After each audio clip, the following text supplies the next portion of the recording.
오늘 주님 앞에 오신 우리 모든 성도님들을 주님의 이름으로 환영합니다. 요즘 날씨가 오락가락해서 우리 건강 관리를 잘 하시기 바랍니다. 오늘 저녁의 제목은 구약 관통, 그래서 구약 전체를 우리가 좀 한눈에 보는 그런 시간을 가지겠습니다. 우리 구약의 중심이 뭘까요? 여러분, 구약의 중심이 뭐냐고 물으면 뭐라고 대답하시겠어요?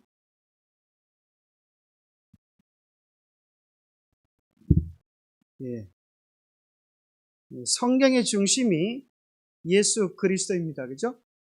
어디에 나오죠? 요한복음 5장 39절에 우리 주님께서 이렇게 말씀하셨습니다. 너희가 성경에서 영생을 얻는 줄 생각하고 성경을 연구하거니와 이 성경이 곧 누구에 대하여? 예수님에 대하여 정언하는 것이다. 그래서 성경을 잘 읽으면 그 말씀 속에서 영생을 얻을 수 있는데, 어떻게 해야 영생을 얻을 수가 있는가 하면 예수님을 만나야 합니다. 그래서 요한복음 5장 40절에 보면 그러나 너희가 내게로 오기를 원하지 않는다, 그렇게 말씀하죠. 그러니까 모든 성경의 주제는 예수 그리스도입니다. 여기서 너희가 성경을 연구하거니와 할 때 이 성경은 구약 성경입니까? 신약 성경입니까? 구약 성경일 수밖에 없는 이유는 예수님이 그 당시 말씀하실 당시에는 신약 성경은 아직 나오지도 않았어요. 이것이 구약 성경이 분명한 것입니다. 우리가 기억해야 될 중요한 사실은 구약 성경도 우리 예수님에 대하여 이야기해 주는 것입니다. 그래서 우리가 성경을 통하여서 예수님을 만나고 그 예수님을 닮아가는 것입니다. 조금 전에 우리 집사님 꽃에 대한 얘기를 하셨는데, 꽃에 대한 향기를 하셨는데, 여러분들이 꽃 향기를 잔뜩 맡으면 여러분 몸에서 무슨 냄새가 날까요? 꽃 향기가 납니다. 그렇죠? 여러분이 생선가게에 들락날락 하면은 여러분 몸에서 무슨 냄새가 날까요? 비린내가 나요. 희한하죠? 여러분이 생선을 안 먹었는데도 비린내가 납니다. 또 여러분들이 담배 피는 사람 많은 곳에 갔다가 거기서 정신 먹고 어디 나오면 당신 담배 폈어? 이렇게 그런 소리를 듣잖아요. 성경은 우리로 예수님을 소개해주고 예수님과 깊은 교제를 하면 우리가 그분을 닮아가도록 만드는 것이 성경입니다. 그래서 여러분들이 구약 성경에도 예수님이 나온다고 하는 사실을 자신 있게 이야기하면 좋겠습니다. 많은 사람들은 이렇게 생각합니다.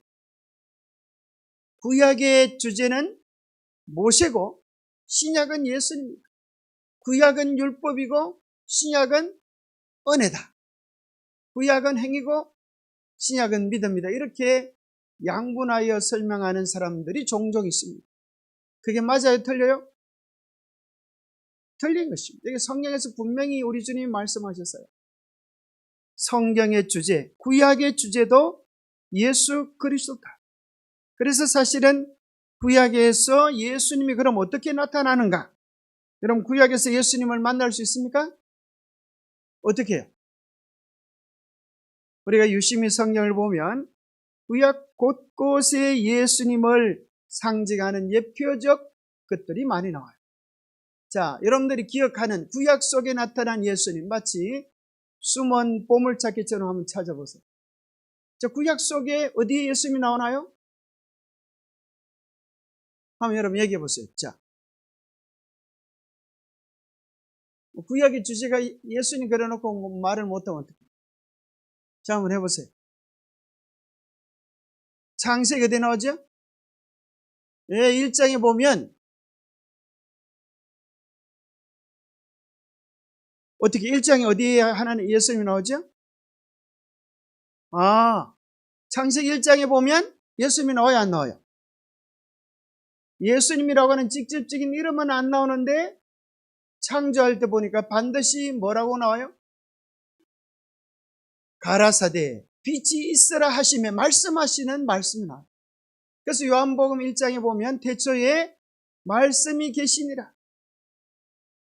이 말씀으로 천지를 창조하시고 말씀으로 되지 아니하는 것은 아무것도 없다라고 말씀하시면서 바로 천지를 창조한 말씀이 예수 그리스도다는 사실을 말해줍니다. 그래서 거기 보면 여호와 정인이 이야기하는 것처럼 아버지 하나님만 지구를 창조했다고 말하지 않고 우리가 우리의 형상을 따라 우리의 모양대로 사람을 만들고 우리가 3번 반복이 되어지면서 삼위일체 하나님이라고 하는 사실을 이야기해 줍니다. 또 어디 예수님이 숨겨져 계실까요? 우리가 아는 가죽옷, 그렇죠? 그것이 예수 그리스도를 예표하기도 합니다. 또 노아 방주, 또 여호와의 사자로 나타난 여호와의 이름으로 나타난 많은 천사들의 모습으로 또 여호와의 모습으로 나타난 분이 곧 예수 그리스도라고 하는 것들을 우리가 발견할 수도 있습니다. 자, 흔히 구약 시대에는 어떻게 구원을 얻었나요? 이렇게 물어보면 여러분 어떻게 구약 시대 구원을 얻었어요? 어떤 사람은 율법을 지킴으로 구원을 얻었습니다. 이렇게 말하는 사람들이 있어요. 맞았을까요? 요한복음 로마서 3장 20절에 보면 율법의 행위로 그의 앞에 의롭다 하심을 얻을 육체가 있다 없다? 없다. 만약에 구약시대 율법을 지켜서 구원을 얻는다고 하면 구원받을 사람이 아무도 없다는 거예요. 아주 중요한 성경절입니다. 그러면 또 어떤 사람이 이야기하기를 구약시대는 양과 염소와 황소의 피로 구원받은 것 아닙니까? 그런 것 같아, 안 그런 것 같아? 맞는 것 같아요, 그죠? 근데 중요한 것이 히브리서 10장 4절에 보면 함께 읽어보겠습니다. 시작. 이는 황소와 염소의 피가 능히 죄를 없이 하지 못함이라. 이게 무슨 말이에요? 죄를 지면 양을 잡아서 끌고 성소에 와서 양머리 위에 죄를 고백하고 그 후에 이 양을 죽임으로 자기 죄가 용서받았는 줄 알았는데 그게 아니라니요. 이게 무슨 말이에요? 좀 혼란스럽죠? 중요한 것은 이 양이 예수 그리스도라고 하는 사실을 아는가 모르는 것이 너무나 중요하다는 거예요. 그저 이 양이 나의 죄 때문에 죽으니까 내가 죄 용서받고 구원 얻었다라고 생각하면 뭐가 되는가 하면 그저 양을 죽이는 도살장이 되어버려요. 그래서 예수님께서 이 땅에 오셨을 때에 예루살렘에 양 잡는 제사가 아주 유행이 되었습니다. 정말 그 붉은 피가 강물을 붉게 적실 정도로 그렇게 되었지만 뭐하는 사람은 없어요? 그 양을 보면서 죽어가는 예수 그리스도의 모습을 보고 그 죄로 인하여 가슴을 치는 사람은 없었다는 거예요.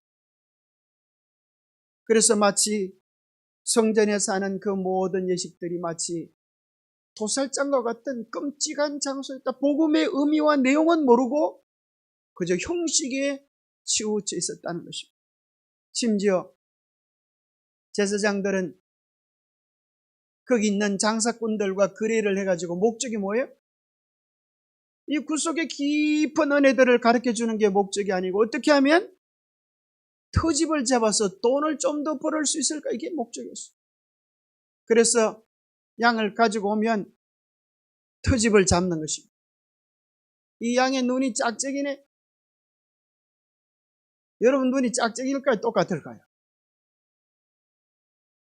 희한하게도 이 사람의 눈을 가만히 보면 왼쪽 오른쪽이 똑같은 것처럼 보이는데 살짝 비대칭. 그렇게 봐야 사람의 얼굴이 예쁘고 자연스럽다는 거예요. 여러분들이 만약 컴퓨터 그래픽으로 왼쪽 눈, 오른쪽 눈을 똑같이 맞춰보면 되게 이상해 보이는 거죠. 마치 AI로 만든 로봇 같이 그렇게 보여요. 참 신기하지. 하나님은 약간의 균형을 깨뜨려가지고 조화롭고 멋지게 하시는 약간의 부족이 사람 냄새를 나게 하는 것 같아요. 전도서에 보면 지나치게 의인이 되지 말라. 그 말씀이 좀 이해가 좀 살짝 되려 그러지 않습니까? 여러분, 딴 사람이 당신은 정말 신앙의 모범입니다. 정말 완벽한 모범입니다. 이렇게 하는 건 괜찮지만 여러분 스스로 나는 완벽한 사람입니다. 나는 완전한 사람입니다. 이렇게 할 수가 있을까요? 이렇게 하면 그때부터 이제 문제가 생기기 시작해요. 그게 누가 했던 소리예요? 루스벨이 절개했던 소리.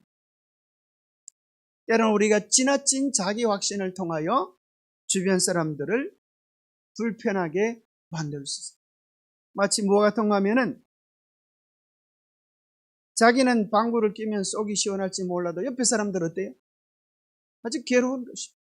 그래서 우리가 예수 그리스도의 향기를 내기 위하여 애를 써야 하는데 예수 그리스도의 향기를 안 나가고 우리의 육신적 소욕들이 살짝 비춰지면 내 기질대로 살면, 그죠? 예수님만 나가지 않고 내 인간적인 냄새만 나가면 자기는 방구를 껴서 시원하다 그럴지 몰라도 또 아부하는 사람 옆에 있어서 각하 시원하시겠습니다. 옛날에 뭐 그랬다 그러면서, 그죠? 그럴지 몰라도 주변의 사람들은 불편한 것입니다. 자, 그러면 구약시대에도 어떻게 구원을 받았나? 자, 구약시대에는 어떻게 구원을 받았나? 이것을 어떻게 증명할 수 있다고요? 구약시대도 어떻게 구원을 받아야 되겠어요? 예수님을 믿음으로 구원을 받아야지. 다른 방법은 없어요.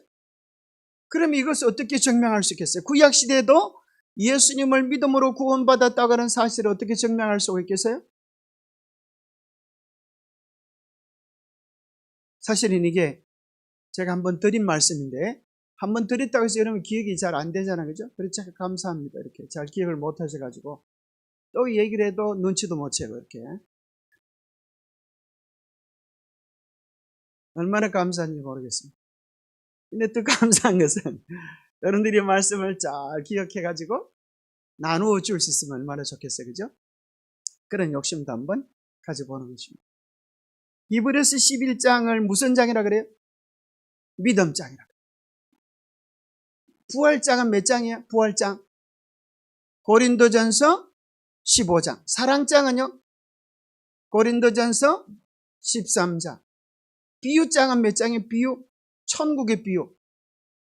마태복음 13장. 재림의 징조는 몇 장이에요? 마태복음 24장.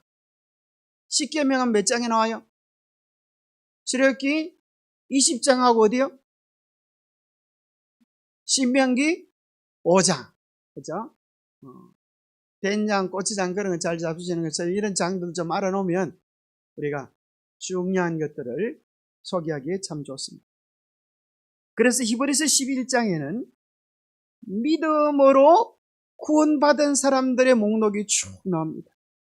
믿음으로 아벨은, 믿음으로 에녹은, 믿음으로 노아는, 믿음으로 아브라함은, 믿음으로 이삭은, 믿음으로 야곱은 하면서 믿음으로 구원받은 사람들의 목록이 나오는데 이 사람들의 공통된 특징이 뭐라고요? 공통된 특징이 뭐라고요? 믿음으로 구원받은 사람, 이거 말고 이제 딴 걸 찾으자. 이거는 제가 미리 얘기해 놨으니까. 이거 말고 딴 게 뭐예요?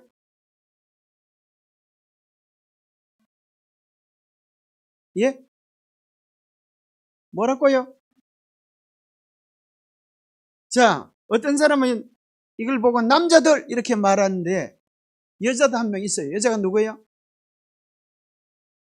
사라, 그죠? 자, 이 모든 사람들의 공통된 특징은 구약시대 사람이라는 거예요. 구약시대. 구약시대 사람들도 다 믿음으로 구원을 받았다는 것입니다. 그러면 실제로 구약 성경 속에 믿음으로 구원받는 내용이 나오는가 안 나오는가 물어본다면 우리는 어떤 성경절을 들 수가 있을까요?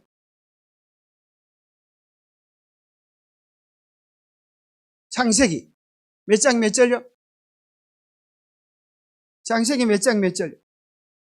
제가 이렇게 약을 올립니다. 왜 그런가 하면 애타게 좀 해야 여러분들이 기억을 해야 되겠다 그런 결심을 하지 않겠어요?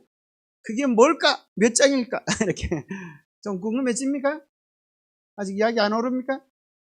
이야기 안 오르면 안 가르쳐 드릴 수도 있어요. 자, 이것을 뭐라고 얘기하는가 하면 원복음이다 그래요. 복음의 오리지널. 여러분들이 이 가게다 보면 뭐예요? 뭐 원조 나오잖아요. 그죠? 짜장면 집의 원조. 원조 그럼 알아주잖아요. 원조. 복음의 원조. 옳지, 그죠? 창세기 3장 15절 바로 이게 구원의 복음을 가장 함축적으로 얘기해 주는 거예요. 원복음, 오리지널 복음. 그래서 외국 사람들이 한국말 배우다가 깜짝 놀라는 게 있다 그러잖아요. 그죠? 그게 뭔가 하면 외국 사람들이 한국말 배우다가 깜짝 놀라는 게 할머니 갈비탕 이런 거 보고 깜짝 놀라는 원조 할머니 갈비탕 이런 거 보고 깜짝 놀란다는 거죠. 뭐 할머니 갈비를 갖다 삶아서 탕을 주나 이렇게 놀라는 그런 경우가 있다는 거예요. 살짝 웃으라고 했는데 별로 안 웃어도 상관은 없습니다만 자, 그래서 원복음은 창세기 3장 15절 이 복음에는 우리가 누구를 믿어야 구원을 얻는지에 대한 비밀이 숨겨져 있어요. 우리의 구원의 대상, 유일한 구원의 길이 누구라고요? 여자의 후손. 그래서 여기 보면 내가 너로 여자의 후손과 원수가 되게 하고 너희의 후손. 여기서 말한 너는 누굽니까? 너는 누구지요? 뱀, 마귀입니다. 뱀, 마귀. 그래서 여자와 뱀의 싸움이 창세기 3장 15절부터 시작이 됩니다. 그래서 여자분들은 다 뱀을 보면 아주 사랑스러운 눈빛으로 뱀을 좋아합니까? 뭐 다들 기겁하고 도망합니다. 그때부터 전쟁이 이제 일어나기 시작하는 것입니다. 그래서 여기 보면 뱀의 후손과 더불어서 여자의 후손이 오시겠다. 여자의 후손이 오시겠다. 여자의 후손에 대한 약속을 해 주십니다. 자, 성경에서 참 놀랍게도 자, 여러분들은 남자의 후손이에요, 여자의 후손이에요? 이게 뭔 소리인지 잘 모르겠죠? 남자의 후손이 뭐고 여자의 후손이 뭐고 이런 소리 또 성경 와서 처음 들어봐요. 그죠? 자, 여자의 후손이라고 하는 것은 남자와 상관없이 여자가 낳은 사람이 있다는 거예요. 세상에 그런 사람이 있어요? 남자와 상관없이 여자가 낳은 사람. 우리나라 속담에는 뭐라 그런가 하면 처녀가 애를 낳아도 할 말이 있다. 그러잖아요. 그렇죠? 처녀가 애를 낳아도 할 말이 있다. 무슨 할 말이 있겠어요? 할 말이 있다는 거죠. 그죠? 사연이 있다는 거죠. 근데 성경에는 정말로 처녀가 애를 낳는 이야기가 나옵니다. 누구를 통하여? 성령을 통하여 이 땅에 오신. 그래서 사실 우리는 다 엄밀하게 따지면 여자의 후손이 아니라 남자의 후손입니다. 특별히 그 남자 중에 누구의 후손이요? 아담의 후손입니다. 아담의 씨 속에는 죄로 말미암아 죽을 수밖에 없는 죽음의 씨를 가졌어요. 사실 여러분의 이름이 다 성이 다 뭐예요? 씨예요. 그죠? 당신 씨가 무슨 씨입니까? 그러면 호박씨, 수박씨 그런 것처럼 여러분들도 있잖아요. 김씨, 이씨, 박씨. 우리 이 사람이 제가 병 가니까 좀 물컹해 봐요. 우리 이 사람은 김씨거든요. 자, 변씨는 희망이 없고 김씨는 희망이 있을까요? 어린 반뿌리치도 없습니다. 모든 남자들로 온 씨는 죽음의 씨를 가지고 있어요. 왜요? 아담이 범자여서 죽을 수밖에 없는 운명을 가지고 있기 때문에. 그래서 아담 밑에 딸려있는 모든 식구들은 죽을 수밖에 없는 운명을 가지고 있는데 이제는 새로운 씨가 와야 되겠어요. 씨가 참 희한하지 않아요? 못생긴 씨앗을 심으면 못생긴 종류. 그저 씨앗에 따라 열매가 결정되어지듯이 이제 우리에게 어떤 씨앗이 와야 되는가 하면 땅의 씨앗이 아니라 하늘 생명의 씨앗.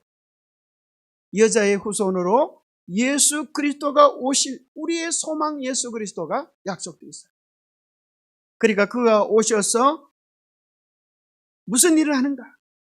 여자의 후손은 내 머리를 상하게 할 것이요 너는 그의 발꿈치를 상하게 할 것이다.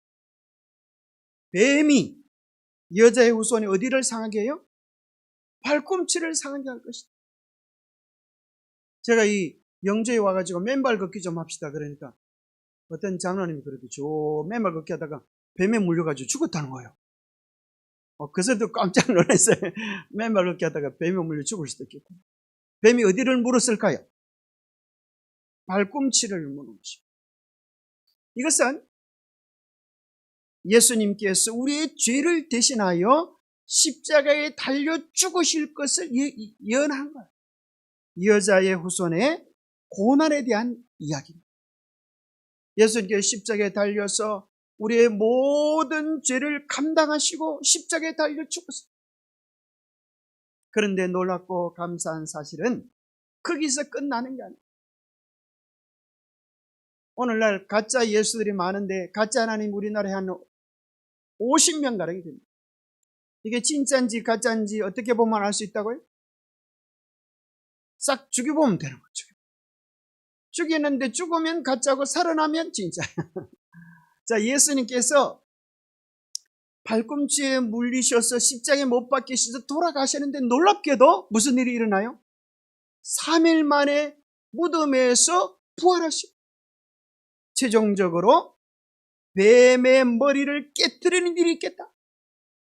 놀라운 것입니다. 여자의 후손의 최종적 승리를 약속해 주십니다.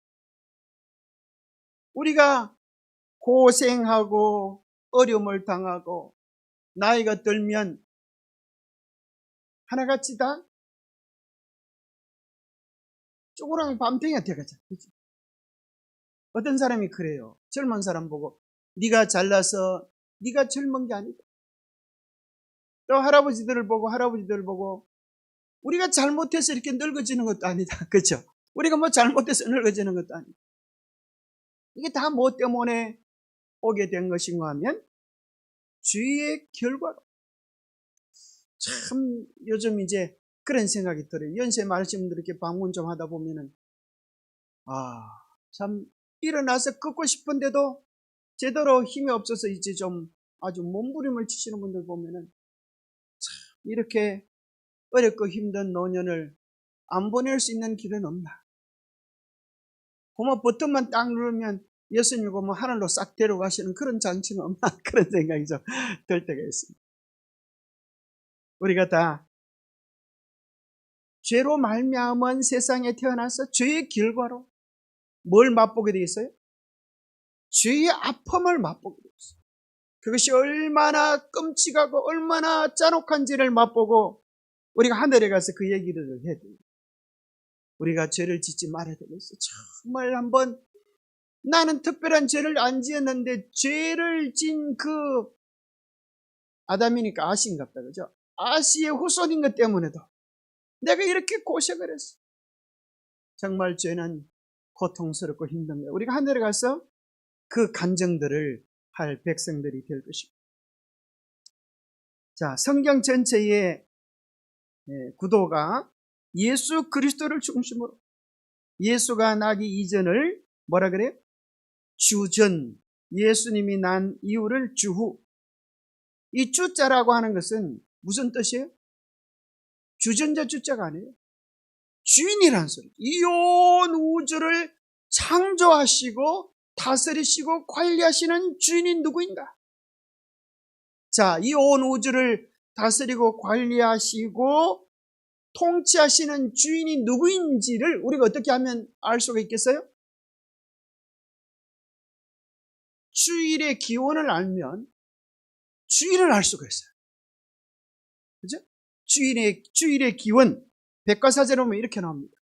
백과사전에 보면 하나님이 6일 동안 천지를 창조하시고 일곱째 날을 쉬셨다고 해서 이 일주일의 기원이 되었다. 그 쉬신 날이 오늘날의 토요일에 해당된다. 이렇게 백과사전에 나옵니다. 제대로 된 백과사전은 그렇게 나옵니다.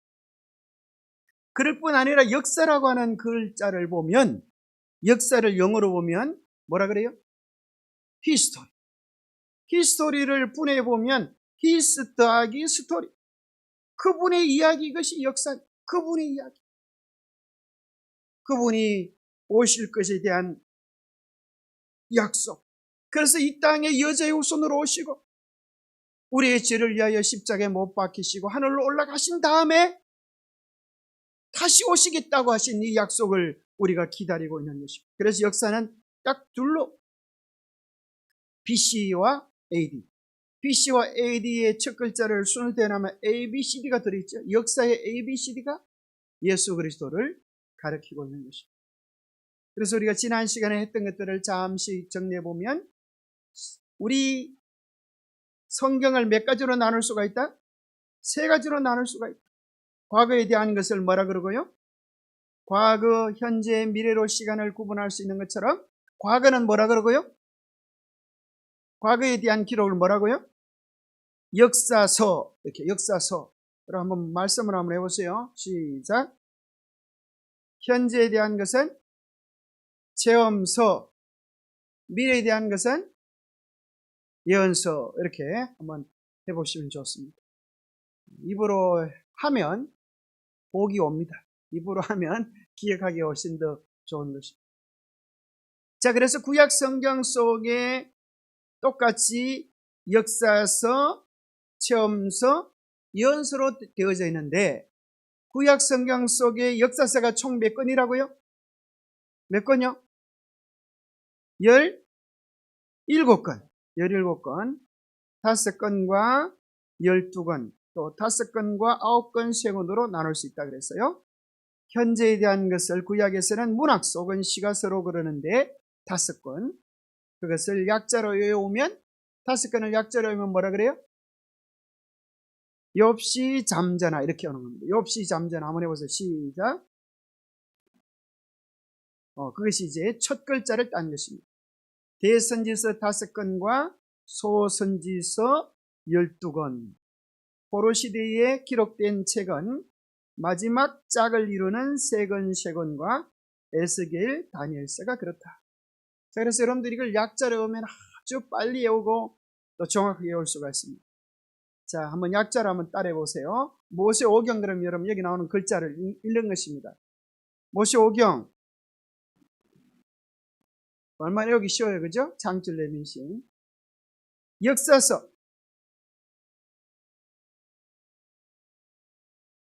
한글을 보고도 잘 못 읽어요. 똑똑히 한번 해봐요. 시작. 네, 수는 요수아, 사선 사사기, 룻은 룻기, 삼은 뭘까요? 사무엘상, 사무엘하를 3으로 한 거예요. 왕은 열왕기, 상하, 대는 역대상, 역대하. 그죠? 서는 뭘까요? 에스라, 느헤미야, 에스더. 자, 문학서. 시작. 대예언서, 소예언서,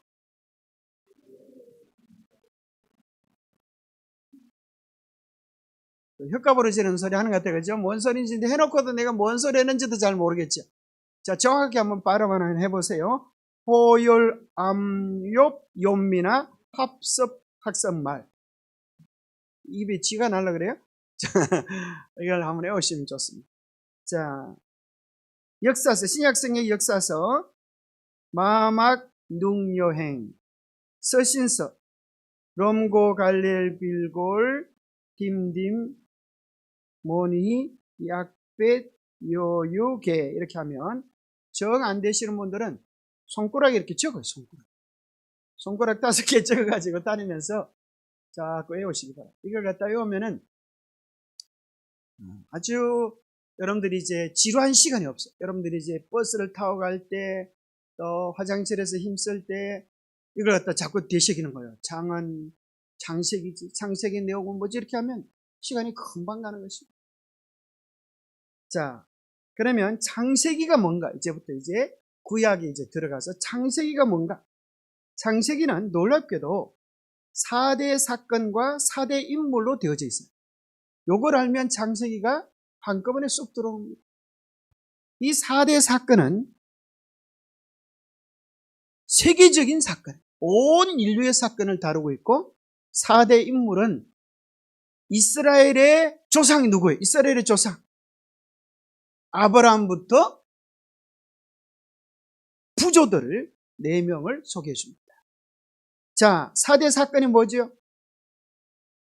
창조, 타락, 홍수, 바벨. 이게 4대 사건이에요. 온 인류가 관계된 창조, 타락, 홍수, 바벨. 이것만 하면 창세기 1장부터 11장 전 인류의 역사가 나와요. 그리고 나서 이제 4대 인물은 뭐가 나오는가? 아브라함, 그 다음에 아들이 누구예요? 이삭, 야곱, 요셉. 이렇게 해서 창세기가 맞춰집니다. 엄청 쉽죠. 요 4글자만 외우면은 창세기는 누구에게든 쉽게 이야기할 수 있어요. 창조, 타락, 홍수, 바벨. 아브라함이 몇 장이요? 12장. 이삭은 몇 장? 24장. 여기도 쉬워. 이삭 비슷하잖아? 24. 이렇게. 야곱은 약간 좀 두치리 같은 그런 기질이 있으나 봐요. 27장. 두치리가 뭔지 알아는 모르겠네. 자, 요셉은 37이 같았어요. 337. 337처럼 야무졌는데, 요셉은 마지막 최고의 창세기의 마지막 주인공으로 예수 그리스도와 닮은 점이 150가지나 되는 정도로 정말 예수님의 향기를 잘 나타내는 사람이었어요. 자, 창조에 대한 내용을 잠깐 살펴보면, 창조는 하나님께서 누구를 위하여 창조를 하셨어요? 누구를 위하여? 자, 하나님이 하늘과 땅, 이 모든 천지 만물을 누구를 위하여 창조하셨을까요? 대답 좀 해봐요. 자, 누구를 위하여? 자, 중요한 것은 이럴 때 우리를 위하여 아니고, 인간을 위하여, 아담을 위하여 이게 아니고, 누구를 위하여? 나를 위하여. 이게 정답이에요. 사랑은 항상 1대1의 관계에서 누리는 거예요. 그죠? 데이트하러 가자 그러고 친구들 막 데려가는 멍청이가 있습니까? 몰래 둘이 속닥이 만나는 거예요. 성경은 하나님과 우리 사이의 1대1의 사랑을 이야기하잖아요. 그래서 창세기 1장은 누구를 위하여?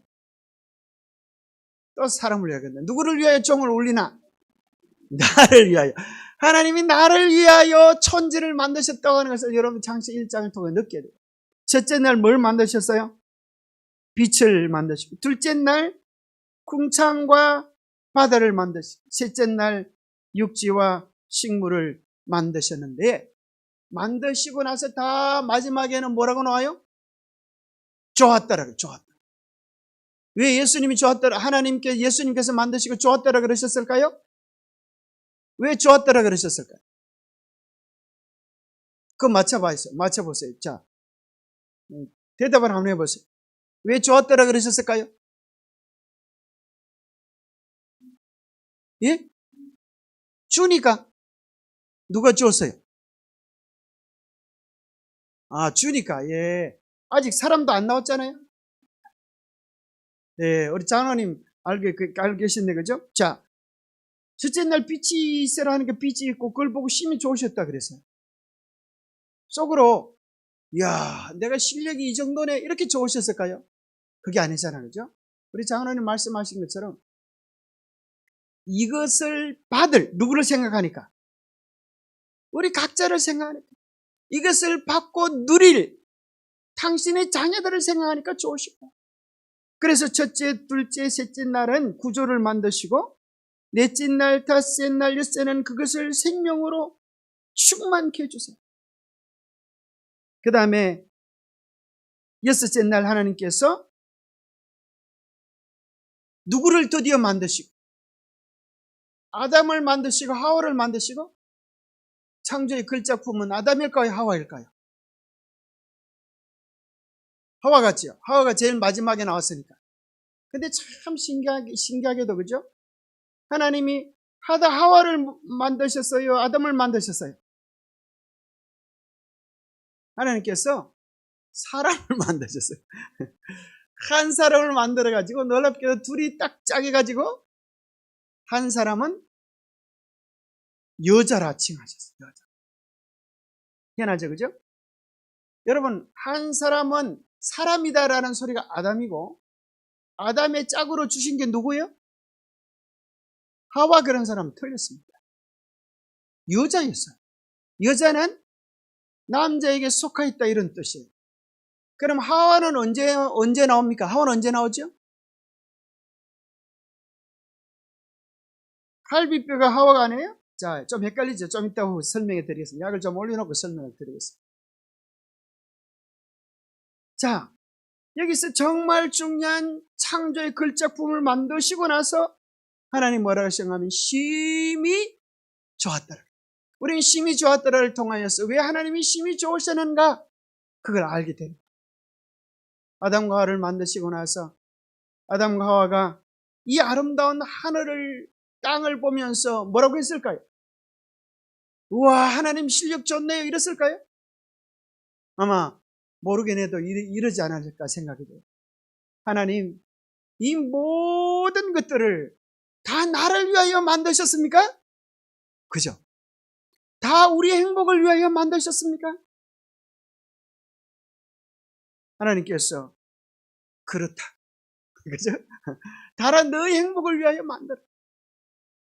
그때 아담과 하와가 뭐라 그랬을까요? 하나님, 너무 행복하고 너무 감사해서 어찌할 줄을 모르겠습니다. 그럴 때 하나님께서 뭐 하실까요? 심히 좋았다. 여러분들 아이들 생일 선물날, 그죠? 아이들 생일날 선물을 사가지고 가면 아이가 선물을 받고 도망가면 좋겠어요? 아빠 고마워 그러면 좋겠어요? 어떤 애는 선물만 보고 선물을 가지고 도망치는 놈이 있어요. 그죠? 근데 진짜 멋진 아이는 뭐라 그래요? 아빠, 어떻게 아빠는 내 마음을 이렇게 잘 알고 이렇게 멋진 걸 사왔어? 아빠 고마워하면서 뽀뽀를 딱 해주면 어때요? 아빠가 너무너무 행복해지는 거죠. 하나님께서 이 모든 것들을 보고 감사하는 아담으로 인하여 심히 즐겁고 행복하지 않았겠어요? 자, 아담이 지구를 창조하실 때, 하나님이 지구를 창조하실 때 아담이 하나님을 도와준 게 있어요, 없어요? 있어요, 없어요? 만약에 도와주는 게 있었다고 하면 문제가 생깁니다. 그러면 좀 문제가 생기는 작품들을 뭐라 그러죠? 좀 문제가 있는 작품들을 미완성, 좀 모자라는 작품이 되거든요. 그것은 놀랍게도 아담이 뭐라고 이야기하면 사실은 아담이 하나도 만들지 않았는데 이 모든 게 다 아담의 것이 될 수가 있어요? 뭐라고 하면?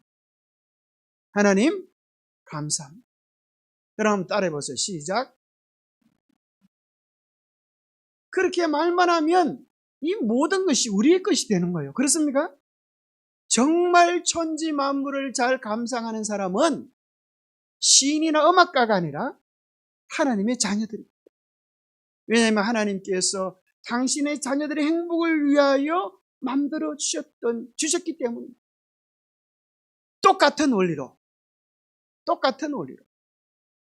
여러분, 십자가에서 예수님께서 왜 당신의 영원한 생명을 주셨습니까? 왜 주셨어요? 왜 주셨는지 잘 몰라요? 예수님이 왜 돌아가셨어요? 그죠? 누구를 구원하기 위하여? 나를 구원하기 위하여. 그래서 우리가 뭐만 하면 예수님의 그 구원이 내게 돼요? 예수님 감사합니다. 여러분, 예수님 감사합니다 한번 해보고 싶지 않아요?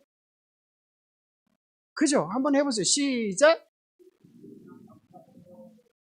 여러분, 정말 마치 이 하늘과 땅에 가득한 많은 것들을 우리 행복을 위하여 주셨던 것처럼 십자가에서 우리의 구원을 다 이루신 주님은 누구를 위하여? 나를. 그래서 우리가 해야 될 일은 그것밖에 없어요. 예수님 정말 감사합니다. 나를 구원하시기 위하여 얼마나 많은 애를 쓰시고 고초를 당하시고 창피와 어려움을 당하셨습니다. 우리가 그렇게 감사할 때 이사야 53장에 보면 주님께서 만족히 여기실 것이다 그랬어요. 심히 좋은 경험은 우리의 뭐가 있을 때요? 반응이 있어요. 사랑은 뭐 할 때 재미가 있어요? 반응이 있을 때 재미가 있지. 아무리 사랑하는데 맛있는 걸 주던 낼름낼름 받아먹기만 하고 고맙다는 소리 하나 싹 안 하고 입만 싹 닦으면 어떻게 될까요? 서운할까 안 서운할까? 선물은 잘 받으면서 고맙다는 소리가 없어. 그러면 마음속에 그런 생각이 들어요. 저 사람이 날 사랑하나 선물만 좋아하나 그런 걱정이 들어요. 그래서 사랑은, 믿음은 뭔가? 하나님께서 우리에게 베풀어 주시는 것에 대한 우리의 마땅한 반응이에요. 그것이 예배예요. 그것이 감사예요. 그래서 감사하는 사람, 예배하는 사람은 이 세상에서 가장 행복한 사람입니다.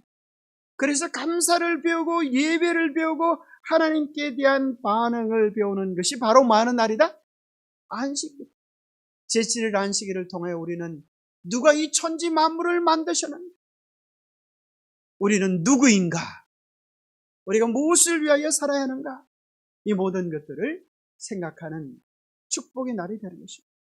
하나님은 우리를 위하여 천지 만물을 만드시고 이 천지 만물을 감상하면서 우리의 마음속에 무슨 생각이 들까요? 우리가 살아야 되는 목적. 이사야 43장 7절에 보면 내 이름을 위하여 창조한 자 그를 오게 하라. 곧 내 영광을 위하여 창조한 자 그를 오게 하라. 내가 그를 지었고 만들었노라. 하나님께서 우리 행복을 위하여 이렇게 수고하시고 애를 써주셨기 때문에 나도 이제 누구를 위하여? 하나님을 위하여 살고 싶은 마음, 그것이 우리가 마땅히 가져야 할 마음이라는 것입니다. 어떤 사람은 구약의 하나님은 무서운 하나님이고 신약의 하나님은 사랑의 하나님이다 이렇게 이해하는 분들이 계세요. 구약의 하나님은 보니까 막 노아 홍수도 보내시고 막 적결 심판도 하시고 무시무시한데, 신약의 예수님은 사랑과 용서의 하나님이다 이렇게 이해하는 분들이 많이 계십니다.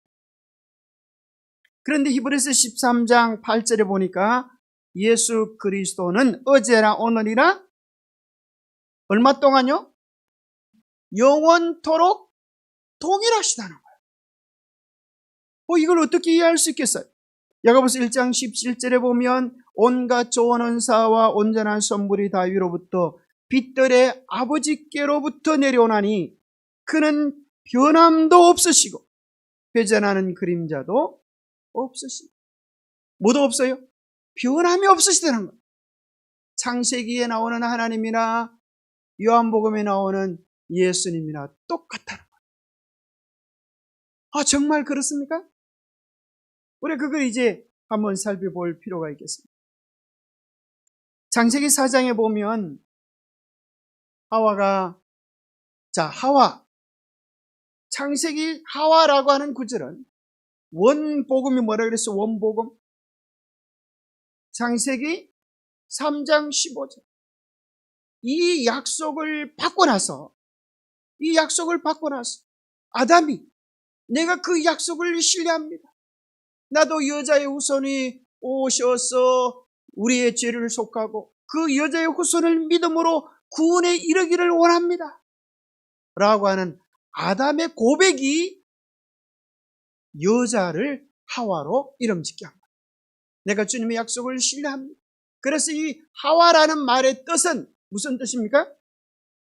하와라는 말의 뜻은 무슨 뜻이에요? 자, 성경 찾아보겠습니다. 그럼 하와가 나오나 안 나오나? 창세기 몇 장 몇 절이에요? 창세기 몇 장 몇 절일까요? 3장 15절 다음에 하와가 나옵니다. 창세기 3장 15절에 약속을 하시고, 자, 창세기 3장 20절 같이 한번 보겠습니다. 창세기 3장 20절 아주 중요합니다. 여러분 성경책을 한번 찾아 읽어보면 좋겠습니다. 창세기 3장 20절 시작. 아담이 그 아내의 이름을 하와라 불렀으니 그는 모든 산자의 어머니가 됨이더라 할 때 하와라고 하는 글자 앞에 뭐가 적혀 있어요? 3번 적혀 있죠. 이걸 나눠주라 그래요. 나눠줘. 이 말의 뜻을 밑에다 풀어주는데 3번 밑에 보니까 뭐가 나와요? 생명. 하와는 생명이라는 소리였어요. 산자의 어미가 됩니다. 바로 이 여인을 통하여서 여자의 후손 메시아가 올 것이다. 여자의 후손을 통하여 메시아가 올 것이다. 바로 이 여자의 후손을 믿음으로 우리에게 생명이 있다라고 하는 믿음의 고백. 이게 하와예요. 그러니까 엄청 중요한 이름이죠. 여러분 성경 나눠주를 잘 살펴보면 우리가 이전에 깨닫지 못했던 많은 비밀들을 알게 됩니다. 자, 가인과 아벨의 공통점이 뭐예요? 가인과 아벨이 이제 처음에 사실은 가인을 낳고 나서 메시아인 줄 알았어요. 근데 알고 보니까 얘가 누구를 죽여요? 동생을 때려줘. 알고 보니까 메시아의 예표가 아니라 적그리스도 예표가 되어버렸어요. 적그리스도 예표. 세월이 지난 후에 가인은 땅의 소산으로 제물을 삼아 여호와께 드렸고 아벨은 자기도 양의 첫 새끼와 그 기름으로 드렸더니 여호와께서 아벨과 그의 제물은 받으셨어요. 자, 가인과 아벨의 제사의 공통점이 뭐예요? 둘 다 제사를 지냈다. 올 제사를 지냈다. 또 누구한테 드렸다? 여호와께 드렸다. 가인도 누구한테 드렸어요? 여호와께 드렸고 아벨도 여호와께 드렸어요. 차이는 뭘까요? 그리고 여기 보니까 순서가 누가 먼저 드렸어요? 가인이 먼저 기록된 것 보면 먼저 드린 것 같아요. 왜 하나님은 우리가 아는 것처럼 가인의 제물은 받지 않으시고 아벨의 제물만 받으셨을까요? 왜 그래요?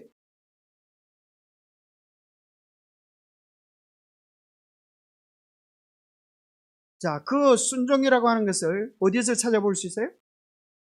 성경을 통하여 찾아볼 필요가 있어요. 히브리서 11장 4절에 보면 이렇게 돼 있어요.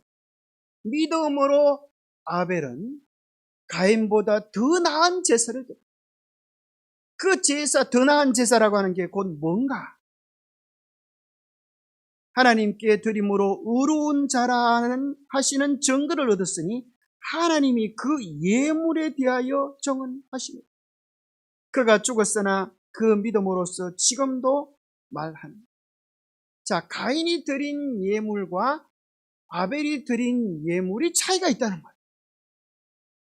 이 예물로 인하여 아벨은 너는 의로운 자다, 구원받은 자가 되었다, 이렇게 인정해 주시는 것입니다.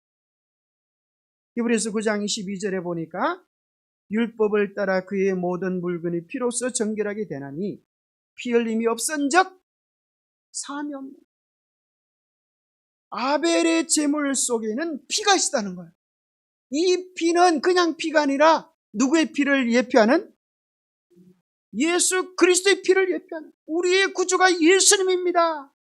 이 고백이 들어있다는 거예요. 우리가 예배를 드리지만 때로는 우리가 바리새인처럼 이렇게 예배 드릴 수도 있어요. 예수님, 내가 저 사람보다 잘났습니다. 내가 지난주에 착한 일도 많이 했습니다. 내가 주님 위하여 이렇게 열심히 살았습니다. 그런데 세리는 저 뒤에서 고개도 들지 못하고 주님, 저는 죄만 지었습니다.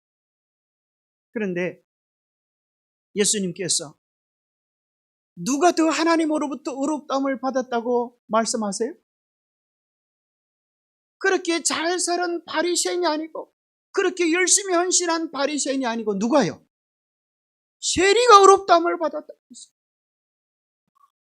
여러분, 어떻게 그럴 수 있죠? 착하고 똑바로 사는 것 중요하지 않습니까?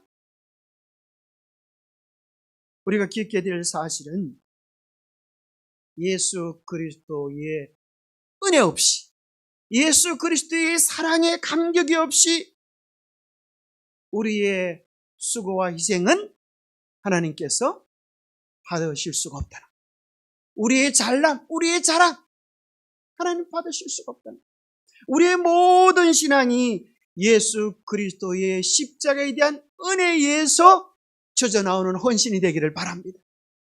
그것을 주님께서 받으실 수가 있는 거예요. 그래서 베드로전서 4장 10절입니까? 거기 보면 너희가 말하려거든, 하나님이 주시는 말을 하는 것 같이 하고, 너희가 봉사하려거든 하나님이 주시는 힘으로 하는 것 같이 하여 우리 하나님께 영광을 돌려. 우리가 일을 하면서, 하나님의 일을 하면서도 내 힘으로, 내 자랑으로 일하는 것처럼 보여질 수 있다는 거예요. 하나님은 뭘 아셔요? 우리의 중심을 아시는 분이십니다. 그러면서 잠언 3장 9절에 보면, 자, 아벨은 첫 새끼를 드렸다. 양의 첫 새끼를 드렸다. 가인의 소산에 있어서는 첫째 것인지 둘째 것인지에 대한 언급이 없습니다. 잠언 3장 9절은 이야기하기를 내 재물과 내 소산물의 처음 익은 열매로 여호와를 공경하라 했습니다. 처음 끝.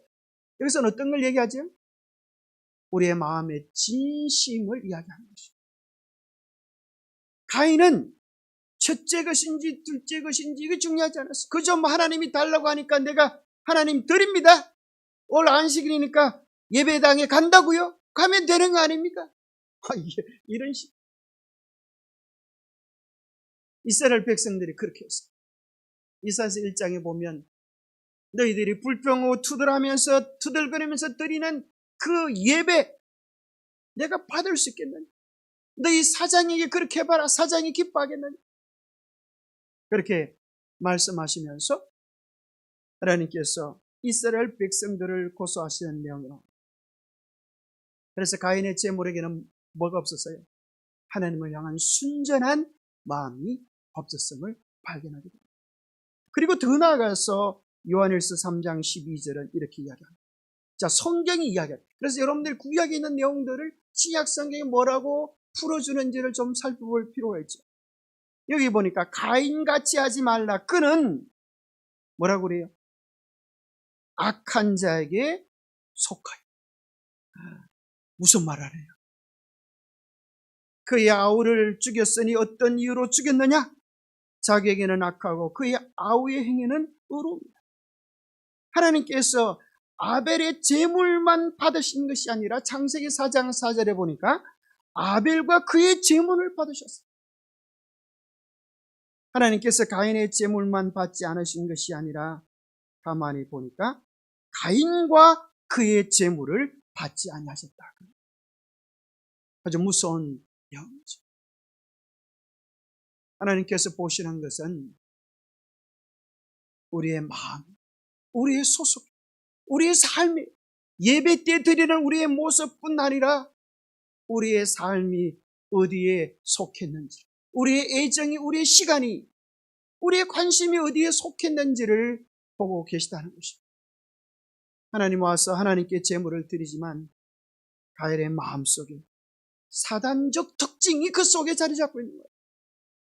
잘난 체하고 분노하고 시기하고 성질내고 이러한 내용들이 크게 있는 것을 보고 하나님은 가인을 보고 얘는 아무래도 나를 닮지 아니했다. 나를 닮지 않았다. 그러면 우리 같으면 하나님께서 당장 벌하시고 처벌하셔야 될 텐데 놀랍게도 자 우리가 어디에서 하나님의 사랑의 하나님을 만나는가 하면 가인이 이제 아벨을 죽이고 하나님 앞에 나와서 이렇게 이야기합니다. 하나님 내가 두렵소. 누군가가 나를 만나서 내 죄에 대하여 벌을 하면 내가 죽어야 된다. 두렵기 때문에 어찌하면 좋겠어. 하나님께서 뭐라 그러신가 하면 가인에게 표를 내주면서 만나는 모든 사람에게서 죽임을 당하지 않도록 보호해 주시는 약정을 하십니다. 그리고 놀랍게도 가인을 벌주셨다고 하는 내용이 없어요. 그의 후손들이 끊임없이 반복해서 죄를 짓는데 하나님은 단 한 번도 처벌하지 않으십니다. 언제까지? 자, 여기서 우리가 중요한 하나님의 자비하심을 발견하게 됩니다. 여기 부자 선지자는 이 부분에 대해 이렇게 말합니다. 첫 살인자의 생명을 취하지 않으심으로 하나님께서는 온 우주 앞에 대쟁투의 관계가 있는 한 교훈을 제시하셨다. 가인과 그의 후손들의 어두운 역사는 죄인들을 영원히 살게 하여 하나님께 대한 반역을 계속하도록 허락한다면 그 결과가 어땠을지에 대한 예정입니다. 하나님의 오래 참으심은 악인들을 더 그들의 악행에 담대하게 만들고 도전적으로 만들 뿐입니다. 가인에게 선고가 내린 지 15세기 후에 온 우주는 세상의 범람한 범죄와 부패 가운데서 가인의 가마와 모본의 결과를 목격하였다. 자, 여러분, 가인 때부터 언제까지는 하나님이 벌 주심이 없어요? 15세기 150년 후 노홍수가 있기 전까지는 하나님께서 그냥 보고만 계셨어요. 단 한 번의 징벌이 없으십니다. 죄를 그냥 방치할 때 무슨 일이 있는지를 온 우주가 보게 하셨어요. 그리고 창세기 6장 5절에 드디어 죄악이 그 수위에 달했어요. 죄악이 세상에 가득했을 때 하나님께서 더 이상 이대로 놔두다가 되는 하나님의 백성들까지 다 죄에 진멸될 것이기 때문에 하나님은 의인들을 위하여 세상에 심판을 내리시기로 작정합니다. 바로 이것이 마지막 시대와 똑같은 일이라는 것입니다. 오늘도 하나님의 심판이 없다고 사람들은 큰 소리 칠지 모르지만 지금 이 시대가 노아의 때와 같다고 하는 것입니다.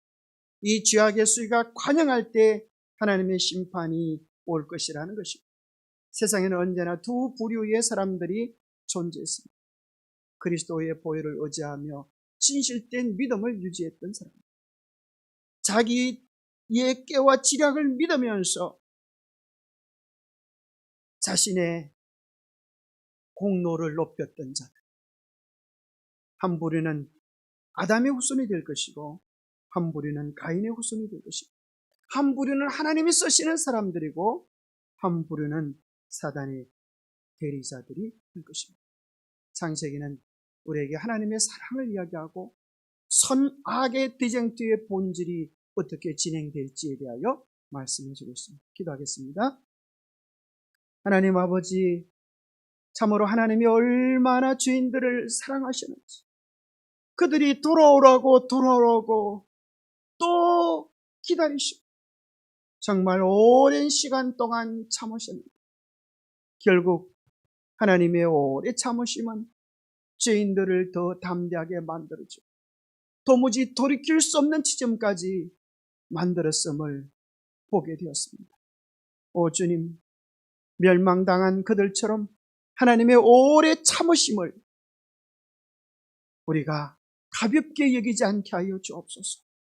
우리의 마음을 살피고 우리의 심령을 살펴 우리의 마음속에도 그러한 악들이, 죄들이 있지 않나 우리 자신을 살펴보고 온전히 주님을 만나고 주님께 속하는 축복의 안식일이 되게 하여 주옵소서.